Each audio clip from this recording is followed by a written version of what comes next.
Now, one of the most common questions that people ask me in self-awareness workshops is, what about working with people who don't have self-awareness? I'm working on my own self-awareness. I'm becoming more self-aware, but now I'm realizing that a couple of the people around me just have no internal or external self-awareness. What do I do with that? This can be incredibly challenging when someone can't see their impact or refuses to take responsibility. And a lot of the time, if it's someone who reports to us, sure, we might be able to give them some constructive feedback that can help to raise their level of self awareness. And actually, I would say that as a leader, part of our role is to help our team members become more self aware. When we are working with people at a peer level or above us who lack self awareness, that is where the real challenge happens. The key to remember here is that it is not your role to fix them. What you can focus your energy on is managing the relationship and protecting your energy and mitigating the impacts. So there's a few things you can do when you're working with people who lack self-awareness. The first is model self-awareness. Show them what it looks like. Own your mistakes, reflect on them out loud. So that might look like in a meeting, sorry, I realized I interrupted you earlier. That wasn't fair to you. Please finish what you were saying.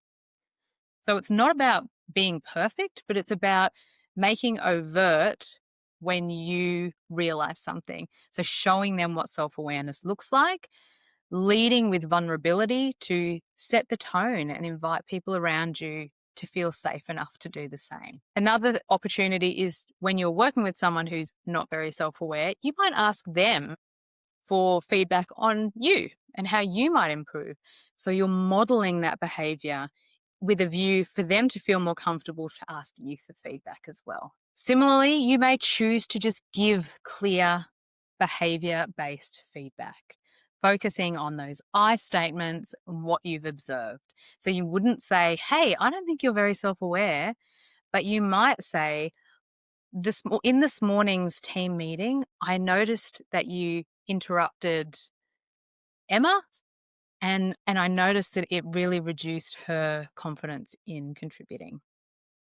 You don't need to tell them what to do differently if they're peer or more senior than you, but you might just let them know something that you noticed. Another option is to just protect your boundaries. You can't make someone else self-aware. That is not your job, even if you could. But you can choose how much energy that you give them, and you can choose your responses. So if someone does something in particular that triggers you or grates you, coming up with some strategies of how you can manage that and hold on to your own boundaries rather than trying to focus your attention or your energy on fixing them or changing their behavior, because really only they can do that. Keep in mind that we need compassion here. A lot of the time, a lack of self-awareness comes from the fear of being wrong, the fear of being judged or of not good enough, imposter syndrome, or perhaps an upbringing where we weren't allowed to make mistakes, or we didn't talk about our failures, or we didn't talk about our gaps. So if you can approach these people with empathy and compassion and just realize that people are doing the best they can with what they have. The final thing you can do when you're working with people who aren't very self-aware is know when you need to manage the impact instead of the person. If you've tried all of the above things, if you've tried to give them feedback and you've tried to model self-awareness, you've approached them with compassion and they just refuse to grow, they're just not seeing it, then your job shifts from trying to help them raise their level of awareness to actually just managing the impact of their low level of awareness. So setting clear expectations from them, making sure you're documenting behaviors and really focusing on outcomes instead. So as we wrap, I just want to leave you with this thought. Self-awareness is not about being perfect all the time, but it is about being present and reflective.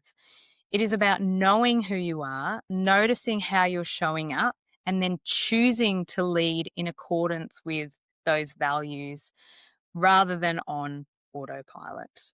So I encourage you to spend the next couple of weeks or the next week or so reflecting on this. What do people experience when I'm in their presence? What is something that I've learned about myself lately, and how can I use that to lead better?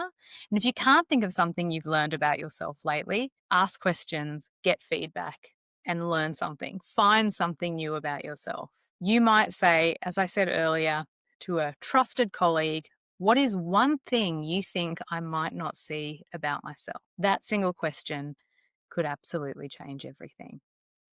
So I hope this episode resonated with you, and I would love for you to share it with another leader who is doing the work to grow their awareness and lead with more intention. As always, you can find more conversations on my social media at LeadWell with Jacqui, or connect with me through any of the socials. I hope you got something useful out of this time together,